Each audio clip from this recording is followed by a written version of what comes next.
There are no subtractions and divisions in our mind. There is only addition and multiplication. I will just remove negative thoughts and I will have positive thoughts.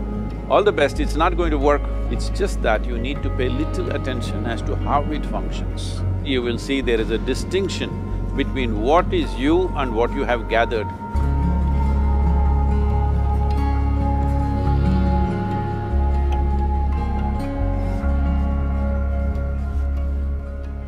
Well, see the way the question is asked and also the way normally it's addressed is, people think there is something called as negative thought and positive thought.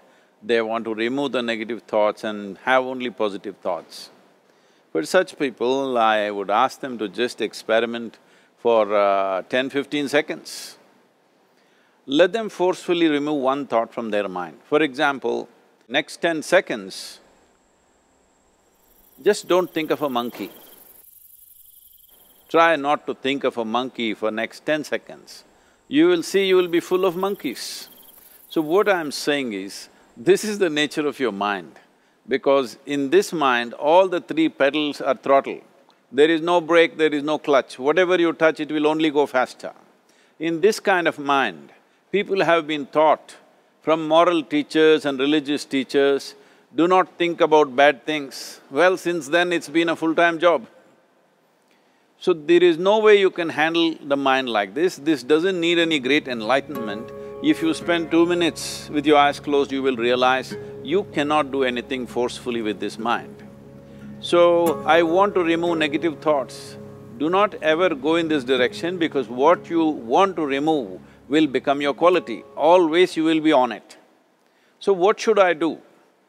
The thing is this, without understanding the fundamental mechanism of this mind, because our mind, human mind, is the most sophisticated computer on the planet. Even all the supercomputers have come out of this. When this is the case, is it not important that we understand the mechanics of how it functions? One simplistic aspect of how it functions is, there are no subtractions and divisions in our mind. There is only addition and multiplication. If you try to do something with it, it will say one more. If you try hard, it will multiply into many more. In this mind, you don't try to identify what is positive, what is negative and try to remove it. First of all, one needs to understand, this mind of yours, this body of yours is supposed to serve you. The life that you are is important. Body and mind are vehicles that must serve us. If you sit in a vehicle, it must go where you want to go. If it goes to its own destination, what is the point of such a vehicle? It's just a nuisance. Right now, most human beings are unfortunately experiencing this fantastic possibility of human mind as a nuisance, as a troublesome thing. Well, this is the most beautiful thing you have. It's just that you need to pay little attention as to how it functions. One simple thing is this. First and foremost process is, that's why we put out this process called Isha Kriya. This is to distance yourself from your physiological and psychological process. There is something called as you which exists.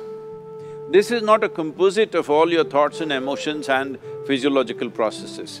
Beyond that, there is you. If you close your eyes, even if you cannot see anything, you're still there. It is through the window of your eyes that you're looking out, but if you close your eyes, it doesn't mean that you don't exist, you still exist. So beyond your thought, you still exist, beyond your emotion, you still exist. So that you, the life that you are, this has to come into your experience.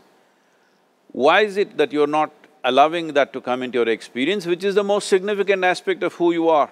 Who you are right now, the most significant aspect is, you and me are alive right now, this is it. What I'm thinking, what you're thinking is not the important thing. We are alive right now, that is the important thing. So, it is important that you focus on this fundamental sense of aliveness within you, and then you will see there is a natural distance between you and your thought process.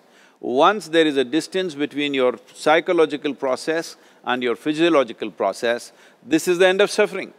Because there are only two kinds of suffering that human beings go through, physical suffering and mental suffering. Once you create a little space between you and your mind, between you and your body, this is the end of suffering.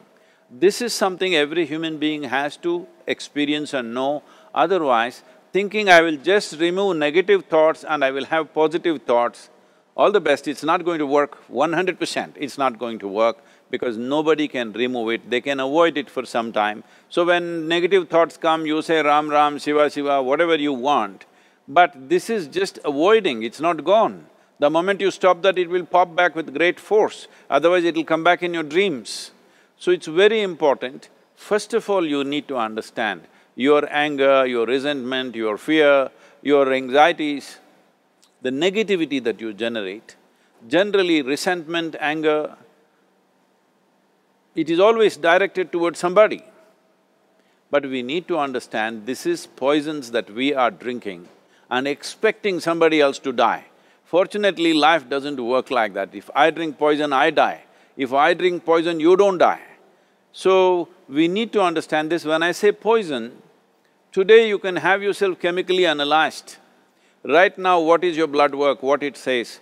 5 minutes of intense anger, check your blood work and see, there will be lots of negative elements in it, literally you're poisoning yourself. So, do you want to poison yourself? Definitely not. Now the very question is coming from certain helplessness, what shall I do? Don't do anything, just sit back and just concern yourself with something which is a life process. Maybe your heartbeat, maybe your breath, maybe just the sensation of being alive. Depending upon how sensitive or how perceptive you are, accordingly, find something. It could be a sensation in the body, it could be breath, it could be heartbeat, it could be anything, something which indicates life to you. Just pay attention to that for some time. Slowly you will see there is a distinction between what is you and what you have gathered, which includes both your physiological and psychological possibility or mess, whatever you made out of it.